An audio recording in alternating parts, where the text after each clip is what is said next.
تو آج ہم احمد آباد کے بابا لالوی نگر میں جو واقعہ پیش آیا اس پر بات کر رہے ہیں. جی. ہمارے پاس جو مواد ہے اس میں عینی شاہدین کی کچھ ویڈیوز ہیں، کچھ رپورٹس بھی ہیں جو بتا رہی ہیں کہ وہاں مکانات گرانے کی ایک بڑی کارروائی ہوئی. جی ہاں. کوشش یہی ہے کہ سمجھیں کہ اصل میں ہوا کیا، یہ نوبت کیوں آئی اور وہاں لوگوں پر کیا گزری. بالکل. جو ذرائع ہیں وہ واضح طور پر بتا رہے ہیں کہ یہ کارروائی احمد آباد میونسپل کارپوریشن یعنی AMC نے کی. اچھا.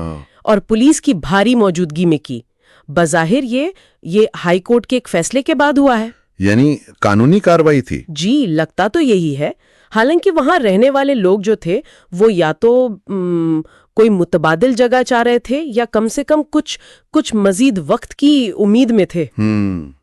ویڈیوز میں تو بہت ہی کیا کہیں دل دہلانے والے مناظر ہیں. صحیح. صاف دکھ رہا ہے کہ 3 بلڈوزر بستی میں گھسے ہیں. جی. اور کوئی ایک اندازے کے مطابق 16 کے قریب گھر گرا دیے. 16 گھر.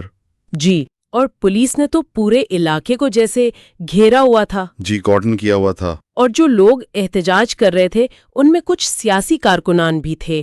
نام آ رہے ہیں عزیز سید، انیس شیخ. جی. اور AIMIM اور SDPI کے رہنماؤں کا ذکر ہے. ہاں. تو ان لوگوں کو حراست میں بھی لے لیا گیا. جی ہاں. اور ذرائع یہ بھی بتا رہے ہیں کہ رہائشیوں انہوں نے صبح کوشش بھی کی تھی ہائی کورٹ سے وہ اسٹے آرڈر لینے کی. اچھا صبح ہی؟ جی. لیکن وہاں سے وہ درخواست مسترد ہو گئی. اس کے بعد پھر کارروائی شروع کر دی گئی. تو مطلب صبح سے ہی وہاں کافی تناؤ کا ماحول ہوگا؟ جی بالکل. صبح سے کشیدگی تھی. ایک ویڈیو کلپ میں تو یہ اعلان بھی سنا جا رہا ہے کہ ہائی کورٹ میں سماعت مکمل ہو گئی ہے، اس کے بعد ہی کارروائی ہو رہی ہے. لیکن سب سے زیادہ جو تکلیف دہ پہلو ہے نا وہ تو وہاں کے لوگوں کی حالت ہے. وہ بے بسی. یقیناً. لوگ رو رہے تھے، اپنا تھوڑا بہت جو سامان تھا اسے بچانے کی بھاگ دوڑ میں لگے تھے. جی. وقت بہت کم ملا انہیں ظاہر ہے. بالکل. اور وہ کہہ رہے تھے کہ ہم کئی نسلوں سے، کچھ لوگ تو کہہ رہے تھے 50 سال سے زیادہ ہو گئے ہیں یہاں رہتے ہوئے. 50 سال؟ ہاں. کہہ رہے تھے یہ مکانات ہماری خون پسینے کی کمائی تھے. 50 سال تو مطلب ایک پوری زندگی ہوتی ہے. یقیناً. یہ انسانی پہلو بہت بہت اہم ہے اور ذرائع میں لوگوں کا شدید غم و غصہ وہ صاف نظر آتا ہے. ایک طرف تو وہ بے گھر ہو رہے تھے، دوسری طرف انہیں اس بات کی بھی مایوسی تھی کہ ان کے جو منتخب نمائندے ہیں یعنی کارپوریٹر MLA. جی کارپوریٹر MLA وہ وہاں موجود نہیں تھے. البتہ جیسا آپ نے کہا AIMIM اور SDPI جیسی جماعتوں کے کچھ لوگ پہنچے تھے. لیکن انہیں تو حراست میں لے لیا گیا. انہیں حراست میں لے لیا گیا. جی. اور ایک اور بات جو ذرائع بتا رہے ہیں وہ اس کارروائی کا وقت ہے. یہ محرم کے دنوں میں ہوا. ہاں یہ بات بھی سامنے آئی ہے. اس سے ظاہر ہے لوگوں کے دکھ میں اور اضافہ ہوا. جی. کچھ لوگوں کے حوالے سے تو یہ جملہ بھی آیا کہ وہ کہہ رہے تھے ہمارے شہیدوں کے مہینے میں ہمارے گھر شہید کر دیے گئے. اوہو. یہ تو واقعی صورتحال کی سنگینی کو ظاہر کرتا ہے. اچھا ایک اور دلچسپ بات بھی سامنے آئی ہے. وہ کیا؟ کہ ماضی میں اسی علاقے میں جب ہمت سنگھ پٹیل میئر تھے. اچھا ہمت سنگھ پٹیل؟ ہاں. تو اس وقت وہاں راجیو گاندھی سلم نیٹ ورکنگ یوجنا کے تحت کچھ تعمیرات ہوئی تھیں جیسے واش رومز وغیرہ. اچھا تو یہ تو پرانی بات ہوئی. جی.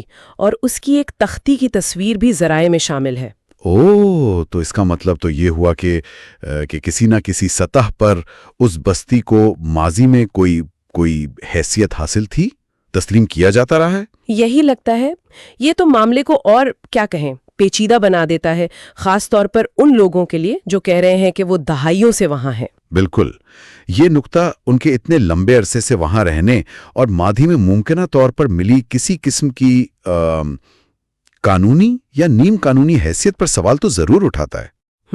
لیکن لگتا یہی ہے کہ موجودہ کارروائی جو ہے وہ خالصتاً حالیہ عدالتی حکم کی بنیاد پہ کی گئی ہے. اور فوری طور پر ان لوگوں کا کیا بنا؟ کوئی متبادل انتظام؟ فوری طور پر تو ان لوگ کے پاس سر چھپانے کی کوئی جگہ نہیں تھی. مکمل غیر یقینی کی حالت تھی. ذرائع میں بارش کے امکان کا بھی ذکر تھا تو ظاہر ہے کھلے آسمان تلے ان خاندانوں خاص طور پر بچوں کی مشکلات تو وہ اور بڑھ سکتی تھیں. لوگ بس سڑکوں پر اپنا بکھرا ہوا سامان سمیٹنے کی کوشش کر رہے تھے، یہ جانے بغیر کہ اب جائیں کہاں. تو خلاصہ اگر کریں تو احمد آباد کے بابا لال لالوی نگر میں عدالتی حکم پر انتظامیہ نے کارروائی کی، کئی خاندان بے گھر ہوئے، سیاسی رد عمل بھی آیا، لیکن سب سے بڑھ کر جو چیز سامنے آئی وہ ان متاثرہ خاندانوں کا شدید دکھ، ان کی بے بسی، ان کی بے سر و سامانی ہے۔ جی، اور یہ واقعہ نا ایک بڑا سوال چھوڑ جاتا ہے کہ جب شہر پھیلتے ہیں، نئی منصوبہ بندی ہوتی ہے، تو ان بستیوں کا کیا بنتا ہے جو شاید قانونی طور پر پوری طرح کیا کہیں مستحکم نہ ہوں، لیکن وہاں لوگ نسلوں سے آباد ہیں؟ صحیح۔ ایسی فوری ضرورت، ان کے درمیان توازن کیسے قائم ہو؟ کیا ایسی صورتحال سے نمٹنے کا کوئی بہتر، کوئی زیادہ انسانی طریقہ ہو سکتا ہے؟ یہ سوچنے